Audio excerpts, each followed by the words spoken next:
अंधी का बेटा कहानी। एक कस्बे में एक विधवा अंधी औरत रहती थी। उसका एक बेटा था जिसके पालन पोषण की सारी जिम्मेदारी उसके कंधों पर थी। वह अपने बेटे को पढ़ा लिखा कर एक बहुत बड़ा आदमी बनाना चाहती थी।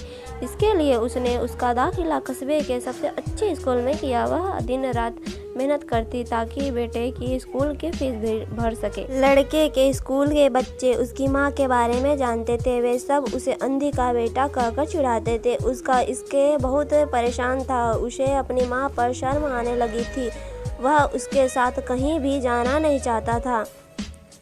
जब लड़का बड़ा हुआ तो उसकी शहर में अच्छी नौकरी लग गई। उसने अपनी माँ से वादा किया कि शहर में मकान लेकर वह उसे लेने आएगा, लेकिन वह शहर गया तो फिर लौटकर वापस नहीं आया। उसकी अंधी माँ उसका इंतजार करती रह गई।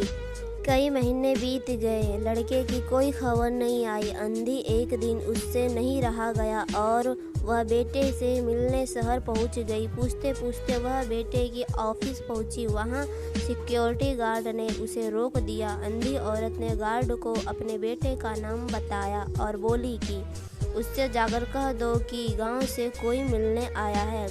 गार्ड ने जाकर उसके बेटे को बताया। बेटे ने ऑफिस के खिड़की से बाहर देखा तो उसकी माँ गेट के बाहर खड़ी नजर आई। वह ऑफिस में सबके सामने अपनी माँ की वजह से शर्मिंदगी नहीं चाहना चाहता था। उसने कहला दिया कि वह ऑफिस में नहीं है।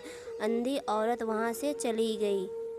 शाम को वह लड़का ऑफिस से घर जाने के लिए निकला। रास्ते में एक जगह काफ़ी भीड़ जमा थी। वह अपनी गाड़ी रोककर भीड़ के पास पहुंचा और तो बीच सड़क में अपनी माँ को मरा पाया। उसके साथ में एक चिट्ठी थी जिसमें लिखा था, बेटा, बड़े दिन हो गए थे, तेरी कोई खबर नहीं मिली। चिंता हो रही थी इसलिए तुझसे मिलने चली आई। तू तो अब बड़ा आदमी बन गया है।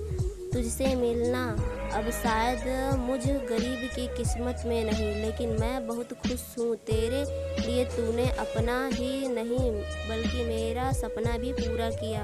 मलाल है कि तेरी तरक्की देख नहीं सकती। काश बचपन में तेरी आंखों में सरिया न घुसा होता और मुझे तुम्हें अपनी आंखें न देनी पड़ी होती तो तेरी तरक्की अपनी आंखों से देखकर सुकून से मरती।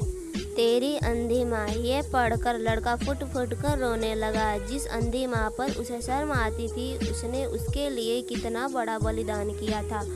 वह आत्मग्लानि से भर उठा और जिंदगी भर खुद को माफ़ नहीं कर पाया। दोस्तों, माता पिता अपने बच्चों के लिए अपना सर्वस्व न्यौछावर कर देते हैं। उनका हमेशा सम्मान करना चाहिए। दोस्तों, अगर आपको ये स्टोरी पसंद आए तो स्टोरी का लाइक करो और कमेंट करके ज़रूर बताओ।